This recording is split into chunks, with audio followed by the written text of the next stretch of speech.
Subscribe now and press the bell icon. Never miss an update.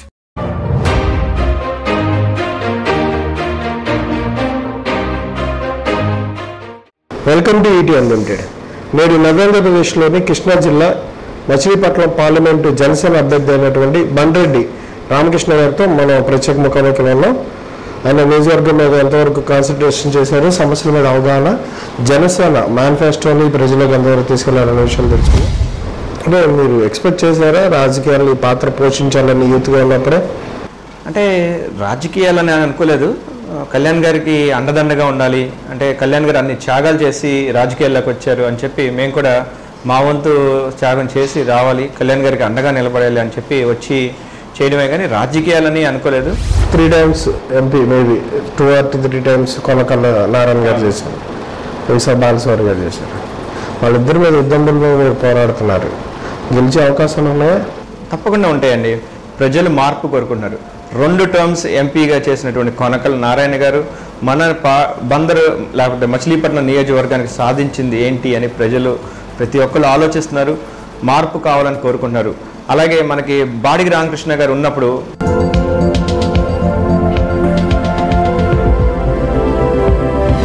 Konakalla Narayana MP గారు ఆయన చేసిన అభివృద్ధి ద్వారానే ఈ 4 lane వచ్చిందంటున్నారు. దాని గురించి మీ కామెంట్? అంటే ఇది ఎప్పుడూ శాంక్షన్ అయినటువంటిది, ఇది ఆయన సాధించింది ఏం కాదండి కొత్తగా. అంటే ఈ 10 సంవత్సరాల్లో శాంక్షన్ అయింది. ఈ 10 సంవత్సరాల్లో చాలాసార్లు బ్రేక్ పడింది, లాస్ట్ ఎలక్షన్స్ కూడా బ్రేక్ పడింది. ఏదో సాధించారు అనే పాజిటివ్ రిజల్ట్ కనపడలేదా?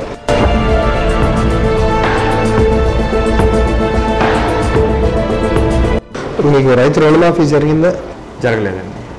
జరగదు. 1, 2, 3 దఫాలు జరగలేదు. చూసినట్లయితే కనుక రైతు రుణమాఫీ చాలా సెలెక్టివ్గా జరిగింది. వాళ్ళకి తెలుగుదేశం కార్యకర్తలకి, పార్టీ కార్యకర్తలకి మొదట జరిగింది. ఎంతో కొంత తర్వాత చేస్తే కొంతమందికి జరిగింది, కానీ అందరికీ జరిగినట్టు ఎక్కడ దాఖలాలు లేవు. మచిలీపట్నం పోర్టుకి శంకుస్థాపన ఇది 2వ మరి 3వసారి? ఇది 2వసారి. దానికి ఇంత తర్జన భర్జన పడుతున్న ప్రభుత్వాలు ఉన్నారు ఈ రోజుల్లో. మీరు చేపడుతున్నటువంటి కొత్త మార్పులతో కూడినటువంటి ఉపాధి అవకాశాలు, ఉపాధి పరిశ్రమలు మీరు చెప్తారు విదేశీ పరిజ్ఞానాన్ని ఉపయోగించి ఇది సాధ్యమవుతుందంటారా? ఈ విషయాన్ని ప్రజలు, యువత నమ్మాలా? తప్పకుండా అండి. మీరు చూసినట్లయితే కనుక కమిట్మెంట్ ఒక్కటే లోపం ఉంది అని మీకు అర్థమవుతుంది. అంటే మన ఎంపీ గారు, ఎమ్మెల్యే గారు, సిట్టింగ్ ఎమ్మెల్యే గారు, ఎంపీ గారు ఏం చెప్పారు ఒక 2 నెలలు 3 నెలల క్రితం, ఈ పోర్టు స్టార్ట్ అవ్వకపోతే మేము పోటీయే చేయమన్నారు. కానీ చేస్తున్నారు. అది పక్కన పెడితే వాళ్ళు ఎందుకు అంత గట్టిగా నమ్మకంగా చెప్పగలిగారు అంటే వాళ్ళకి తెలుసు ఇక్కడ పోర్టు రావడానికి అవకాశం ఉంది, ఇక్కడ పోర్టు వస్తే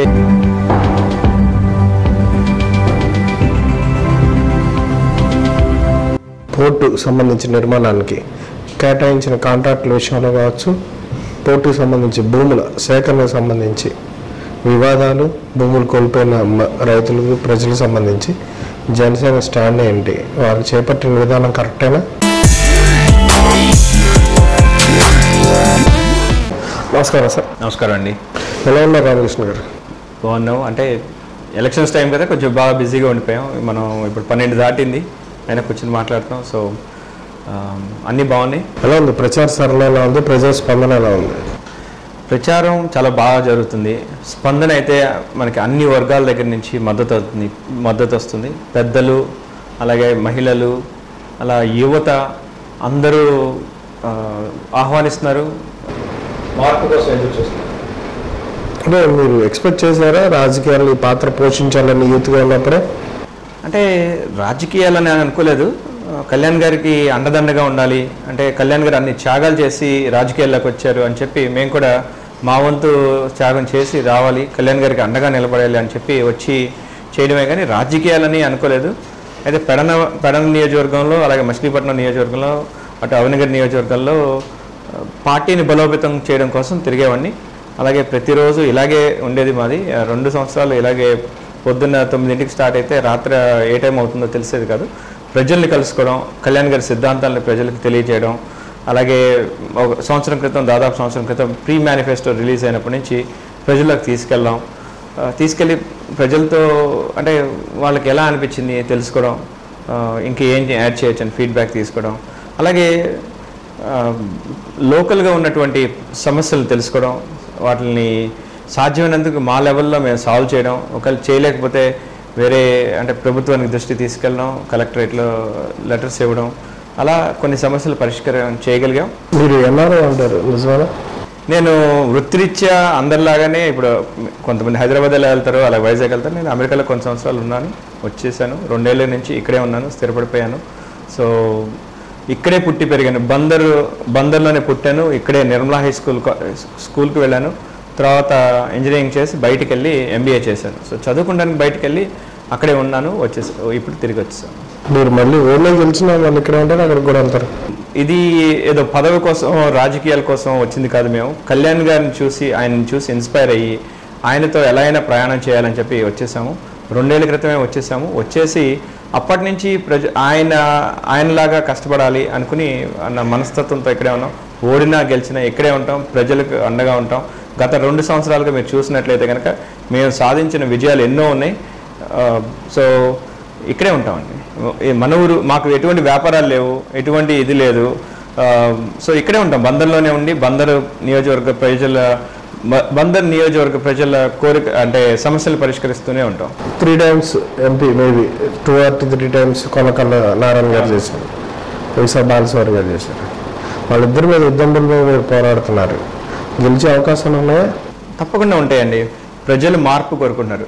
2 terms ఎంపీగా చేసినటువంటి కొనకళ్ళ నారాయణ గారు మన బందరు లేకపోతే మచిలీపట్నం నియోజకవర్గానికి సాధించింది ఏంటి అని ప్రజలు ప్రతి ఒక్కరు ఆలోచిస్తున్నారు, మార్పు కావాలని కోరుకుంటున్నారు.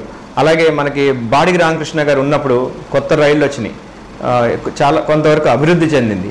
అదే కొనకళ్ళ నారాయణ గారు వచ్చిన తర్వాత కొత్త రైళ్లు రాకపోగా కొత్త ఉన్న రైళ్లు వెళ్ళిపోయినాయి. అలాగే మీరు చూసినట్లయితే మీరు పెడన కానీ, గుడివాడ కానీ, నియోజకవర్గం కానీ, గన్నవరం కానీ వెళ్ళినట్లయితే కనుక రైలు గేట్స్ చాలా ఉన్నాయి, ట్రైన్ గేట్స్. ఆ రైలు గేట్స్ దగ్గర మీరు వెళ్తే కనీసం 20 నిమిషాలు ఆగుతారు. అంటే అట్లీస్ట్ 20 minutes 15 minutes ఆగుతారు ప్రతిసారి. ఇప్పుడు నేను ఇక్కడి నుంచి గుడివాడ వెళ్తే దాదాపు గంట రైలు గేట్ల దగ్గర సరిపోతుంది. ఒక ఎంపీ గారు కనుక తలుచుకుంటే 10 రోజుల్లో వాటికి ఫ్లైఓవర్స్ కోసం ఫండ్స్ తీసుకురాగలరు. కేంద్ర ప్రభుత్వంతో అలాగే రాష్ట్ర ప్రభుత్వంతో సంప్రదింపులు జరిపి అభివృద్ధికి తోడ్పడవచ్చు. అది కాకుండా మా ఒక్క 10 రోజుల్లోనే కృషి గట్టిగా చేస్తే ఫ్లైఓవర్కి ఎంత అవుతుందండి బడ్జెట్? అంటే ఇప్పుడు ఇది మనమే పోర్టు గురించి మాట్లాడలేదు, ఓన్లీ ఫ్లైఓవర్ గురించి మాట్లాడుతాం. ఒక రైల్వే ఫ్లైఓవర్ కోసం కట్టడానికి రాష్ట్ర ప్రభుత్వ బడ్జెట్లో పెట్టచ్చు, లేకపోతే కేంద్ర ప్రభుత్వం నుంచి వచ్చే వాటి నుంచి ఎక్కడో చోట మామూలుగా ఎలకేట్ చేయించుకోవచ్చు. అంటే ఆ పట్టుదల, డిటర్మినేషన్ ఉంటే ఎలా అయినా చేయొచ్చు అనేది నేను చెప్పదలుచుకున్నాను. అంటే వాళ్ళిద్దరిని ఎదుర్కొని విజయం అయితే సాధిస్తారు, తప్పకుండా సాధిస్తామండి. సేవాభావం ఉన్న వాళ్ళు ఎవరైనా సాధిస్తారండి విజయం. కళ్యాణ్ గారు నాయకత్వంలో ఆయనలాగా మేము అందరం పాటుపడదాం అనుకున్నాం. కళ్యాణ్ గారు ఏ పదవి లేకుండా ఇన్ని విజయాలు సాధించారు. మేము కూడా ఆయన అడుగుజాడల్లో నడుస్తూ విజయం సాధిద్దాం. కులాలకి మతాలకు అతీతంగా పోరాటం చేస్తా అంటున్నారు. ఆ దిశగా మచిలీపట్నంలో సాధన సాధ్యమేనా? తప్పకుండా సాధ్యమండి. మీరు మొట్టమొదటి ప్రిన్సిపల్ మనకి జనసేనలో కులాలు మతాలతో ఐక్యత అన్నారు. అదే దిశగా మేము ప్రయాణిస్తున్నాం. గత 2 ఏళ్లుగా మేము పనిచేస్తున్నాం నియోజకవర్గాల్లో. ఎప్పుడు ఆ సిద్ధాంతానికి అనుగుణంగా ఎప్పుడు అంటే ఆపోజిట్గా ఎప్పుడు వెళ్ళలేదు. కొనకళ్ళ నారాయణ ఎంపీ గారు ఆయన చేసిన అభివృద్ధి ద్వారానే ఈ 4 లైన్ వచ్చిందంటున్నారు. దాని గురించి మీ కామెంట్? అంటే ఇది ఎప్పుడూ శాంక్షన్ అయినటువంటిది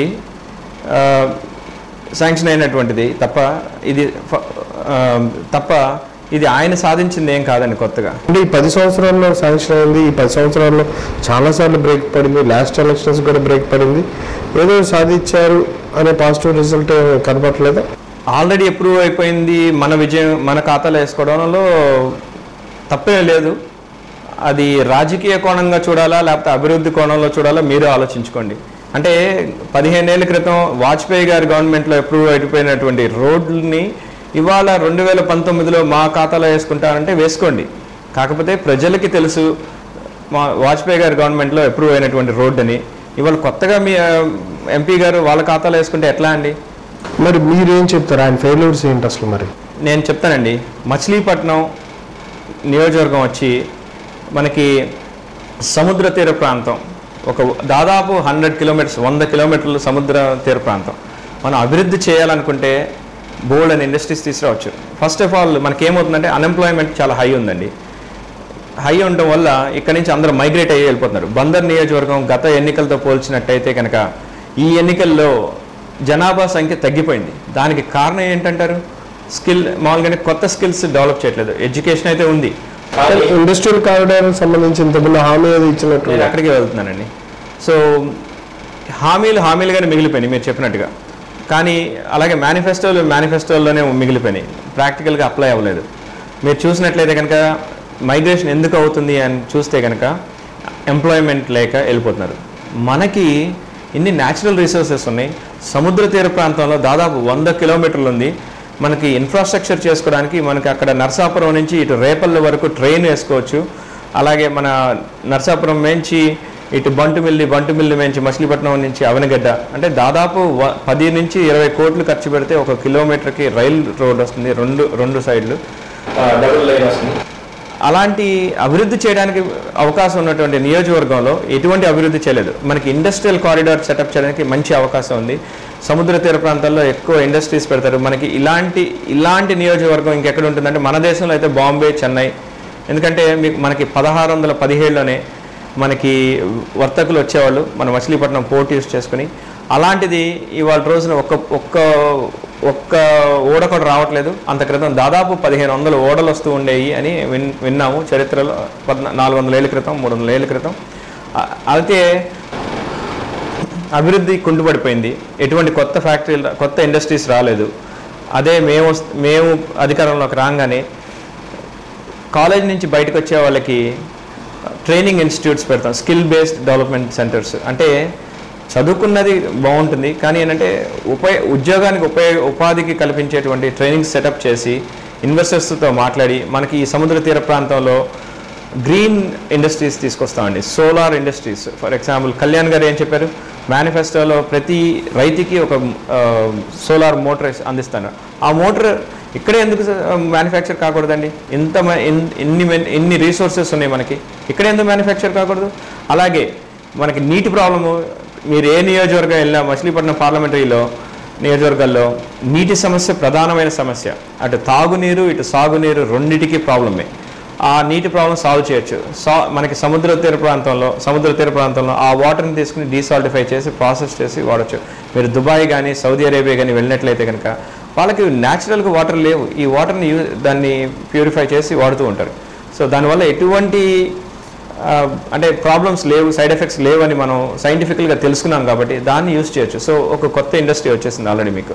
అలాగే సముద్ర కెరటాల నుంచి ఎలక్ట్రిసిటీ జనరేట్ చేయొచ్చు. అలాగే విండ్ టర్బైన్స్ పెట్టుకోవచ్చు. సముద్ర తీర ప్రాంతాల్లో ఎవరు జనాభా ఉండరు కాబట్టి అక్కడ టర్బైన్స్ పెట్టుకుని ఎలక్ట్రిసిటీ డెవలప్ చేయడంలో తప్పే ఉందండి. మన యూత్కి ఎంప్లాయ్మెంట్ వస్తుంది కదా. అంటే ఇన్ని న్యాచురల్ రిసోర్సెస్ ఉన్నాయి. అలాగే టూరిజం హాట్స్పాట్స్ చేయొచ్చు. మీరు మచిలీపట్నం మంగినపూడి బీచే కానీ అట్లాగే మీరు కృత్తివెన్ను కానీ వెళ్ళినట్లయితే కనుక టూరిజం స్పాట్స్ చేయొచ్చు. అలాగే మనకి ఆంధ్రప్రదేశ్లో అతిపెద్ద ఎయిర్పోర్టు ఇక్కడే ఉంది, మన మచిలీపట్నం పార్లమెంటరీ కాన్స్టిట్యూషన్లోనే ఉంది, గన్నవరంలో. అయితే మనం ఆ ఎయిర్పోర్ట్కి అంటే వ్యాపారాన్ని పెంచడానికి ఏం చేయాలి అనేది ఎవరు ఆలోచించలేదు. కార్గోస్ ఇంట్రడ్యూస్ చేస్తే ఆటోమేటిక్గా వ్యాపారం పెరుగుతుంది. అలాగే వ్యాపారం పెరగంగానే ఇంటర్నేషనల్ ఫ్లైట్స్ వస్తాయి. మనకి ఇంటర్నేషనల్ గేట్వే కింద అవుతుంది మన గన్నవరం. సో అలాంటి ఇన్ని అవకాశాలు ఉన్నటువంటి కాన్స్టిట్యున్సీకి ప్రాతినిధ్యం వహిస్తూ ఎటువంటి ఇంప్రూవ్మెంట్ లేకుండా, ఎటువంటి డెవలప్మెంట్ లేకుండా మన కరెంట్ సిట్టింగ్ ఎంపీ గారు చేశారు. అలాగే ఇంకొక ఆయన వచ్చారు, ఇక్కడ ఒకప్పుడు తెనాల్లో పోటీ చేశారు, గుంటూరులో పోటీ చేశారు. స్థానికులు కాదు అంటే ఇప్పుడు మేము స్థానికులు, ఇక్కడే పుట్టాము, ఇక్కడే పెరిగాం, మాకు సమస్యల మీద అవగాహన ఉన్నాయి.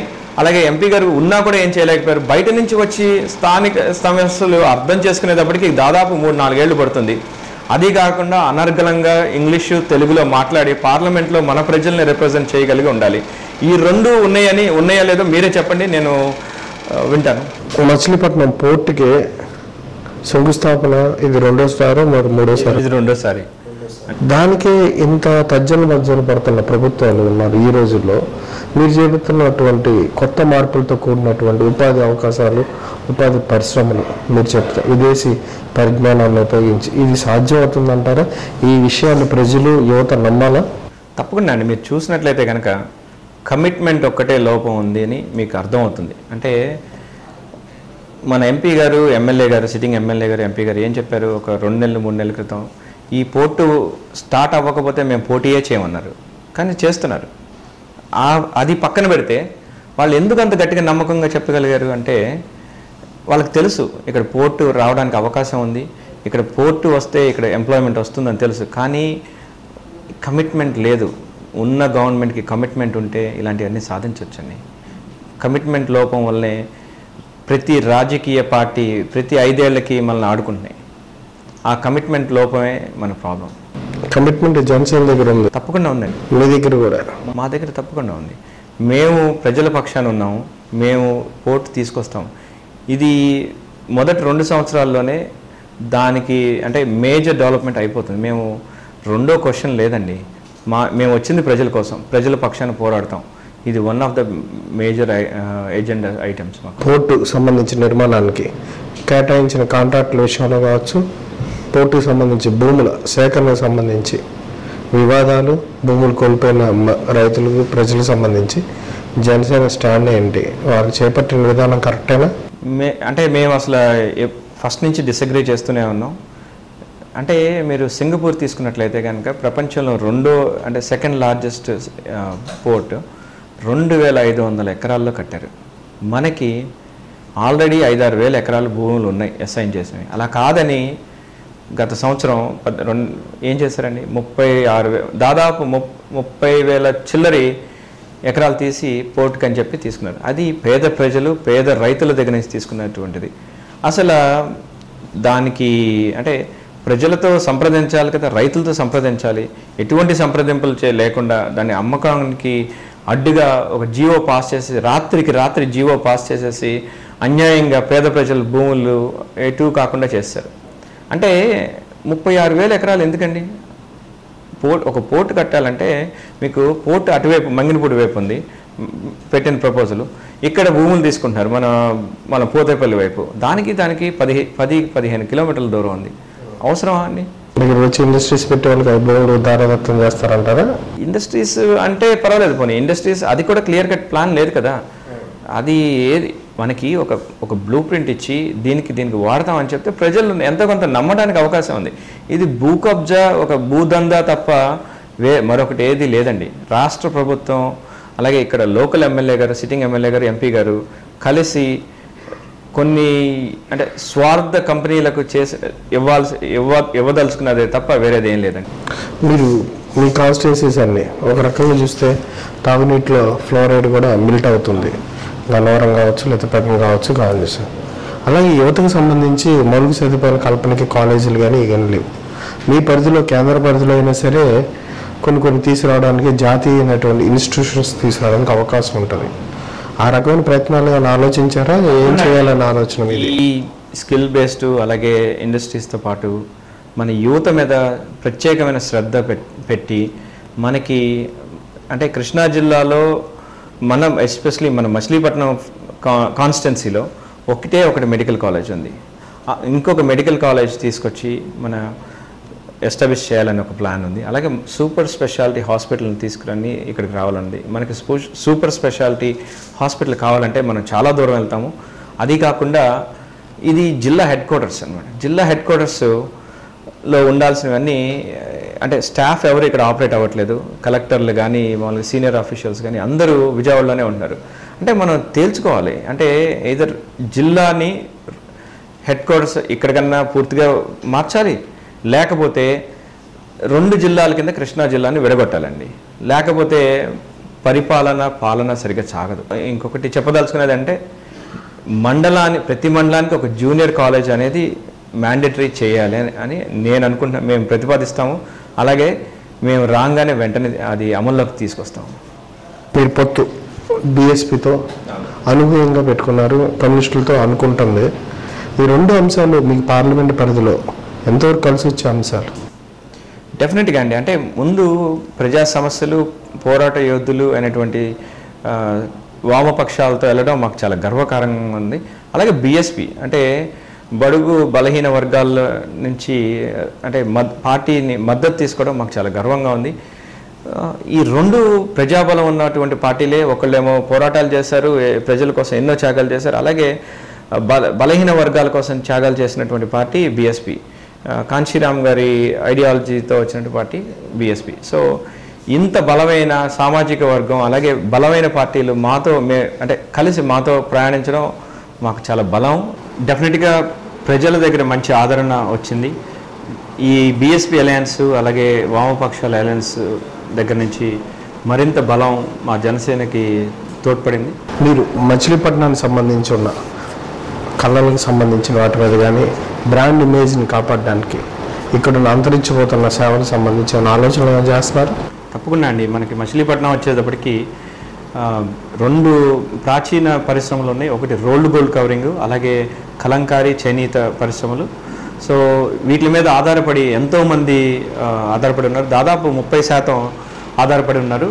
మీరు చూసినట్లయితే కనుక ఇవాళ చేనేత పరిశ్రమలో కనీస వేతనాలు కూడా మీట్ అవునటువంటి స్థితి. ఎంతోమంది ఈ ఆధునిక 2019లో కూడా సూసైడ్లు చేసుకుంటూ ఆత్మహత్యలు చేసుకుంటూ ఉన్నటువంటి నియోజకవర్గం ఏదైనా ఉందంటే మచిలీపట్నం పార్లమెంటరీ నియోజకవర్గం. పెడన్ నియోజకవర్గంలో ఎంతోమంది చేనేత పరిశ్రమ మీద ఆధారపడి ఉన్నారు.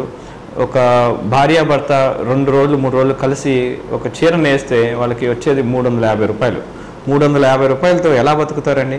సో అంటే మనకి ఈ పరిశ్రమని అభివృద్ధి చేయాలి, అలాగే పూర్వ వైభవాన్ని తీసుకుని రావాలి. ఒకప్పుడు మనకి గోల్డ్ కవరింగ్ ఇక్కడ నిజంగానే గోల్డ్తో చేసేటువంటి పరిస్థితి బందర్లో. ఇప్పుడు రోల్డ్ గోల్డ్ కవరింగ్ అయిపోయింది. అది 1 గ్రామ్ గోల్డ్ అంటారు కదా, దాదాపు అలాంటిదే. ఎన్నో వందల వేల కుటుంబాలు వీటి మీద ఆధారపడి ఉన్నాయి.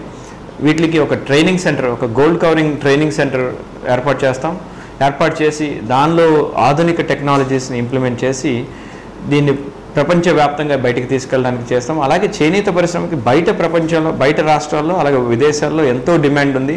మనకి సరైన కమిట్మెంట్ అలాగే అడ్వర్టైజింగ్ లేక ఆ పరిశ్రమలు అలాగే ఉండిపోయినాయి. 350 రూపాయల దగ్గర నుంచి ఉంటే సరిపోదని మనం ఆల్రెడీ అనుకున్నాము. అలా కాకుండా దానికి మంచి డిమాండ్ తీసుకొచ్చి బయట తీసుకెళ్తే మార్కెటింగ్ చేయగలిగితే కనుక ఎన్నో కుటుంబాలు బాగుపడతాయి. అలాగే మైగ్రేషన్ అనేది ఆపొచ్చు. మొట్టమొదటిగా ఏంటంటే మైగ్రేషన్ ఆపొచ్చండి. ఇప్పుడు చేనేత ఎవరు చేసుకోవట్లేదు. ఇప్పుడు యంగ్స్టర్స్ ఎవరు చేసుకోవాలనుకోవట్లేదు. రోల్డ్ గోల్డ్ కవరింగ్ కానీ చేనేత కానీ కలంకారీ కానీ ఎవరు చేసుకోవాలనుకోవట్లేదు. అందరూ వెళ్ళిపోయి ఏదైనా జాబ్ చేసుకుందాం అనుకున్నారు.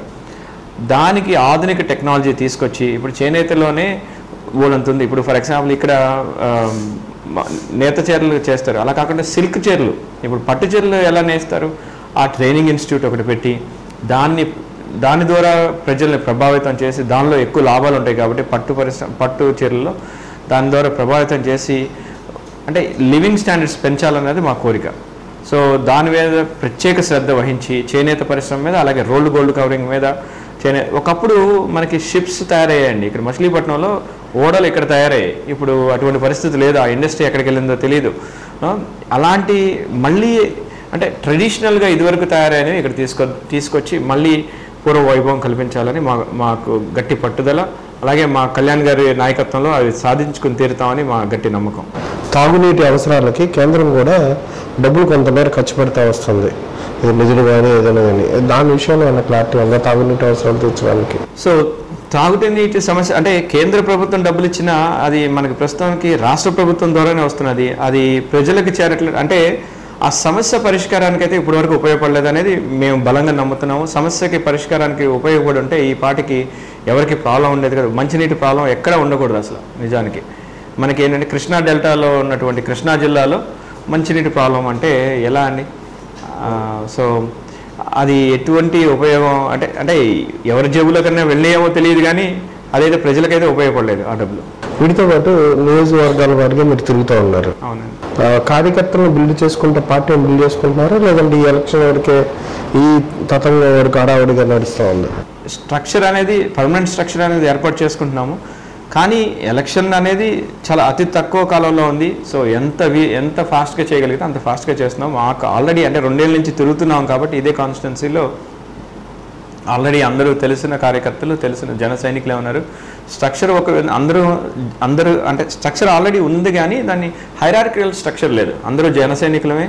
సో ఒక్కొక్కళ్ళు ఒక్కొక్క రెస్పాన్సిబిలిటీ తీసుకుని ఒక్కొక్క టీమ్గా ఫామ్ అయ్యి ప్రతి కాన్స్టిట్యున్సీలో రెస్పాన్సిబిలిటీస్ మార్చుకుంటున్నాం అనమాట. మీ కుటుంబ నేపథ్యం ఏంటి? మీ తల్లిదండ్రులు ఏం చేసేవాళ్ళు? రాజకీయాల్లో ఎవరు ఉన్నారా? మా కుటుంబం చాలా చిన్న కుటుంబం, అంటే సర్వసాధారణ కుటుంబం. నాన్నగారు మున్సిపల్ ఆఫీస్లో పనిచేసేవాళ్ళు. ఇక్కడ బందర్ మున్సిపల్ ఆఫీస్లో శానిటరీ ఇన్స్పెక్టర్గా పనిచేసేవాళ్ళు నాన్నగారు.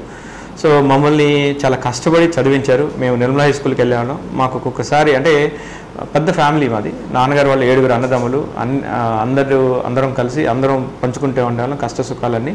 సో దాంతో బాధ్యత ఎక్కువ అయితే ఉండేది నాన్నగారికి. మమ్మల్ని అలాగే చిన్నప్పుడు స్కూల్ వరకు మేనేజ్ చేశారు. తర్వాత చదివించడానికి ఒక ఇల్లు కూడా అమ్మేసి మామూలుగా చదివించారు. తర్వాత కష్టపడి చదువుకున్నాం, విదేశాలకు వెళ్ళాం, అలాగే తిరిగి వచ్చాము. పుట్టడం అయితే ఇక్కడ బంధువుల్లోనే. రాజకీయాల్లో ఎవరు లేరు? రాజకీయ వంశం కాదు. ఇన్ఫ్యాక్ట్ మాకు అంటే అంటే వంశపారంపర్యంగా వచ్చే రాజకీయం అంటే నా సిద్ధాంతాలు ఒప్పుకోవన్నమాట. అంటే మీరు చూసినట్లయితే కనుక రాజుల కాలం టైప్లో రాజకీయాలు ఉన్నాయి. ఇవాళ స్వతంత్రం రాకేతం రాజులు ఉండేవాళ్ళు. ఇప్పుడేమో పెట్టుబడిదారులు వీళ్ళు అంటే ఇప్పుడు ముఖ్యమంత్రి కొడుకు ముఖ్యమంత్రి అవ్వాలనుకున్నాడు, ప్రధానమంత్రి కొడుకు ప్రధానమంత్రి అవ్వాలనుకున్నాడు. అలా దానివల్ల దేశానికి ప్రయోజనం ఏం లేదు. వాళ్ళ కుటుంబానికి డెఫినెట్గా ప్రయోజనం ఉంటుందేమో, కానీ దేశానికి అయితే ప్రయోజనం లేదు. దేశాభివృద్ధి కుంటుపడుతుందని మేము బలంగా నమ్ముతున్నాం. అంటే ప్రజా సమస్యల మీద అవగాహన లేని వాళ్ళు అసలు రాజకీయాల్లో రాకూడదు, ప్రజా సేవ చేయాలనుకునే వాళ్ళు రాకూడదు అనేది బలంగా నమ్ముతున్నాం. అంటే ఎంపీ గారు వాళ్ళ బ్రదర్ అన్ని విషయాల్లో జోక్యం ఉంటుందని వాళ్ళ ఆరోపణలు వచ్చినాయి. క్యాడర్ని కానీ ఓట్ మేనేజ్మెంట్ కానీ అంతా ఆయనలే చూస్తారంటారు. వాటితో పాటు ఇప్పుడు ప్రత్యక్షంగా కూడా అన్ని విషయాల్లో ఆయన జోక్యం ఉంటుందని ఆరోపణలు వచ్చా ఉంది. దాని మీద మీ స్పందన? పార్లమెంట్లో అంటే ప్రజల చేత ఎన్నుకోబడిన ఆయన మనల్ని రిప్రజెంట్ చేయడంలో తప్పులేదు. వాళ్ళ కుటుంబ సభ్యుల చేత మనం పాలింపబడుతున్నామంటే అది మనకి సిగ్గుచేటు. అలాంటి నాయకుల్ని మనం ఎన్నుకుంటామో లేదో మనం నిర్ణయించుకోవాలి, మన ప్రజలు నిర్ణయించుకోవాలి. మీరు ఆల్రెడీ చెప్పారు కల్పించుకుంటున్నారు అని, నేను కొత్తగా చెప్పింది ఏం లేదు. అలా కల్పించుకోవడం కరెక్టా కాదా అనేది ప్రజలు ఆలోచించుకోవాలి. మనకి రాజకీయ నాయకుల కుటుంబ సభ్యులు మనల్ని డిక్టేట్ చేయాలా, లేకపోతే రాజకీయ నాయకులు మన చేత ఎన్నుకోబడ్డ నాయకులు మనల్ని సరిగ్గా పార్లమెంట్లో రిప్రజెంట్ చేయాలా అనేది ప్రజలే ఆలోచిస్తారు. మార్పు తప్పకుండా తీసుకొస్తారు. మీకు బెదిరింపులు ఏమైనా వచ్చినాయి? బెదిరింపులు రాజకీయాలలో ఉన్నప్పుడు సర్వసాధారణం. బెదిరింపులకి భయపడేవాళ్ళం అయితే అంటే వచ్చినాయి లేదు పక్కన పెడితే వస్తూనే ఉంటాయండి. రాజకీయాలు అన్న తర్వాత వస్తూనే ఉంటాయి. బెదిరింపులకి భయపడేవాళ్ళం కాదు, లొంగేవాళ్ళం కాదు. మా వెనకాల ఉన్నది పవన్ కళ్యాణ్ గారు, మాకు ప్రజాబలం ఉంది. మేము ఎటువంటి బెదిరింపులకి కేసులో లేవండి. అవతల వాళ్ళ మీద అంటే మొన్న నామినేషన్ వేసినప్పుడు చూసుంటారు కదా, నాది క్లీన్ షీట్. మీరు అలాగే వాళ్ళ నామినేషన్లో చూసుంటారు. అది పబ్లిక్ డేటా కాబట్టి డెఫినెట్గా అందరికీ కేసులు ఉన్నాయి. ఒక జనసేన పార్టీలో అభ్యర్థులకు మాత్రమే కేసులు లేవని మేము బలంగా నమ్ముతున్నాం.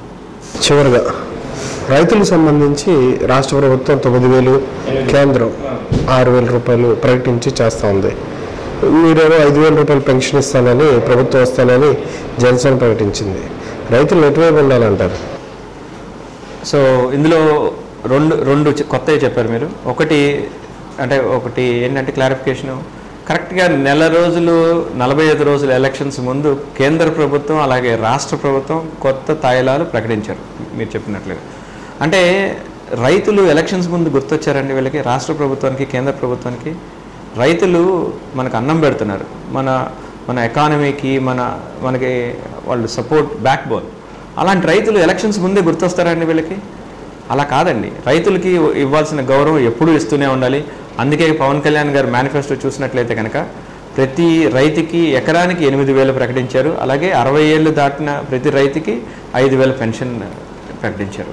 సో మేము రైతుల్ని బాగా గౌరవంగా చూసుకుంటాము. వాళ్ళ మీద మనం అందరూ ఆధారపడి ఉన్నాం కాబట్టి, నేను కూడా ఇప్పుడు ప్రస్తుతం రైతుని, మా బందర్లో ఉన్నటువంటి పొలాన్ని సాగు చేసుకుంటున్నాం. అది కూడా పోర్టు కోసం లాగేసుకోవడానికి ట్రై చేస్తున్నారు. సో కొంతవరకు అది పర్సనల్.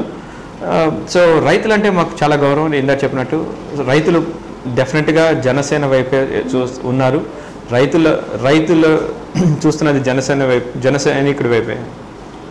మీకు రైతు రుణమాఫీ జరిగిందా? జరగలేదండి. జరగలేదు. 1, 2, 3 దఫాలు జరగలేదు. మీరు చూసినట్లయితే కనుక రైతు రుణమాఫీ చాలా సెలెక్టివ్గా జరిగింది. వాళ్ళకి తెలుగుదేశం కార్యకర్తలకి, పార్టీ కార్యకర్తలకి మొదట జరిగింది. ఎంతో కొంత తర్వాత చేస్తే కొంతమందికి జరిగింది, కానీ అందరికీ జరిగినట్టు ఎక్కడ దాఖలాలు లేవు. తెలుగుదేశాన్ని కాదని, వైకాపాని కాదని మీకెందుకు ఓటేయాలి? అంటే నీతి నిజాయితీతో ఒక నాయకుడు ముందొచ్చాడు. ఈ తరంలో రాబోయే తరాల్లో కూడా వస్తాడో రాడో తెలియదు, కానీ అన్నీ త్యాగం చేసి డబ్బులు ఏమక్కలేదు. ఒక యాడ్ చేస్తే 100 కోట్లు వచ్చేటువంటి పవన్ కళ్యాణ్ గారు ప్రజాసేవ కోసం వచ్చారు ఇక్కడికి. ప్రజా సమస్యలు తెలుసుకున్నారు. ప్రజా సమస్యలకి ఎలా పరిష్కారం తీసుకురావాలో అది కూడా మేనిఫెస్టోలో రూపొందించారు. అలాంటి నాయకుడు నాయకత్వంలో మేమందరం పనిచేస్తాము. మేమందరం అంటే చదువుకుని నీతి నిజాయితీతో ఉన్నవాళ్ళం. కళ్యాణ్ గారు సిద్ధాంతాలకి కట్టుబడి ఉండేవాళ్ళం. మేము ప్రజాసేవకు చేసుకోవడం కోసం వచ్చాం. మేమందరం అంటే ఇప్పుడు నన్ను తీసుకున్నారనుకోండి ఉదాహరణకి, కళ్యాణ్ నేను 2 ఏళ్ళ నుంచి ఇక్కడే ఉండి ప్రజా సమస్యల మీద పోరాడుతూ ఉన్నా. అలాగే కొంతమంది నిన్నో ఇప్పుడు చూశాను ఇంటర్వ్యూ ఒకటి పేపర్లో, రాజకీయాలకు కొత్త అంటారు, కానీ రాజకీయాల్లో పోటీ చేయడం కొత్త ఏమో కానీ రాజకీయాలకు కొత్త కాదు. మేము మొదటి నుంచి తిరుగుతున్నాం. ఇన్ఫ్యాక్ట్ 2014లో పవన్ కళ్యాణ్ గారు ఏ పార్టీకి సపోర్ట్ ఇచ్చారో తెలుసు మనందరికీ. మేము రాజకీయాలకు కొత్త కాదు. అలాగే మంచి నాయకుల్ని, మార్పు తీసుకొచ్చే నాయకుల్ని, మన నియోజకవర్గ అభివృద్ధి కోసం పాటుపడే నాయకుల్ని ఎన్నుకుంటారని ప్రజలు ఆశిస్తున్నాము.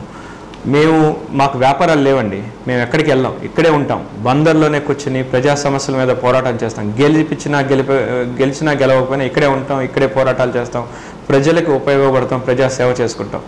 మీరు గత 10 ఏళ్ళుగా ఎంపీ గారు ఉన్నారు, ఎటువంటి ప్రయోజనాలు చేయలేదని మనం ఇందాక ఆల్రెడీ అనుకున్నాం. అలాగే బయట నుంచి వచ్చినటువంటి బాలశౌరి గారికి మన మచిలీపట్నం సమస్యలు, మచిలీపట్నం నియోజకవర్గ సమస్యలు ఎలా తెలుస్తాయని తెలియవు కదా.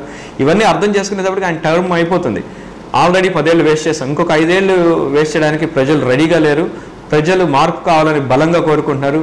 మార్పు తీసుకుని వస్తారు ప్రజలు. కళ్యాణ్ గారి నాయకత్వాన్ని బలపరుస్తారు. రాజకీయంగా ఎట్లా ఉంది ట్రావెలింగ్? 2 ఇయర్స్ ట్రావెల్ టఫ్ ఉంటుందండి. రాజకీయం అంటేనే బోలని ఒడిదొడుకులు ఉంటాయి, ఎప్పుడూ స్మూత్గా ఉండదు, కష్టాలు ఉంటాయి. వీటిలన్నిటికీ ప్రిపేర్. కళ్యాణ్ గారు ఎప్పుడు వస్తున్నారు? కళ్యాణ్ గారు ఆల్రెడీ ఒకసారి వచ్చారు మొన్న లాస్ట్ వీక్, మళ్ళీ ఒకసారి వస్తారు మన నియోజకవర్గంలోకి. మీ లోక్సభ పరిధిలో ఉన్న నియోజకవర్గంలో జనసేన అభ్యర్థులు డైరెక్ట్గా లేకపోవడం కొంతమేర మీకు ఇబ్బంది కలిగిస్తుంది అంటున్నారు. ఒకే ఒక నియోజకవర్గం గురించి మాట్లాడుతున్నారు మీరు. అది టెక్నికాలిటీయే కానీ అంటే ఎటువంటి లోపం లేదు అందులో. అదొక్కటే అంటారా? అంటే పామారు, పెనమలూరు, గన్నవరం కూడా డైరెక్ట్ జనసేన కాకుండా మిత్రపక్షాలు అన్న తర్వాత మామూలుగా ఏంటంటే మనకున్న ఒప్పందాల మేరకి మనకి ఎక్కడ బలంగా ఉంటారు మన మిత్రపక్షాలు అనేది చూసుకుని ఎంపిక చేసుకుని కళ్యాణ్ గారు తీసుకున్న నిర్ణయం. అది మేము స్వాగతిస్తున్నాం. ఎందుకంటే మిత్రపక్షాలు మాతో ఉంటే మాకు బలం చేకూరుతుంది, కానీ వేరే విధంగా ఉండదండి. అంతే అంటారు. Okay sir, thank you sir. Thank you అండి. All the best sir. Thank you very much. ఇదండి బందరు మచిలీపట్నం జనసేన పార్లమెంట్ అభ్యర్థి అయినటువంటి బండ్రెడ్డి రామకృష్ణ గారి అభిప్రాయాల ఆలోచనలు ప్రధానంగా మచిలీపట్నం నియోజకవర్గానికి సంబంధించి వలసలు ఆగిపోయే విధంగా చేస్తానని, యువతకు ఉపాధి కల్పనకు ప్రాచీన కళలైనటువంటి ప్రాచీన ఒత్తుదారులైనటువంటి వారందరికీ నిరుపయోగంగా ఉన్నటువంటి వ్యవస్థను మార్చి కొత్తగా వ్యవస్థను ఏర్పాటు చేసి ఉపాధి అవకాశాలు పెంపొందించడానికి పరిశ్రమలు చిత్తశుద్ధితో కమిట్మెంట్తో వ్యవహరించి వాటిని సాధిస్తానని, రాజకీయాల్లో కొత్త మార్పు అనేది జనసేనతోనే సాధ్యమవుతుందని, ఈ విధంగా ప్రజలు ఎటువంటి కేసులు లేని వారిని ఎన్నుకొని ప్రజలు కూడా స్వచ్ఛత వైపు ఓటు వేయాలని కోరారు. Thank you very much. Thank you sir.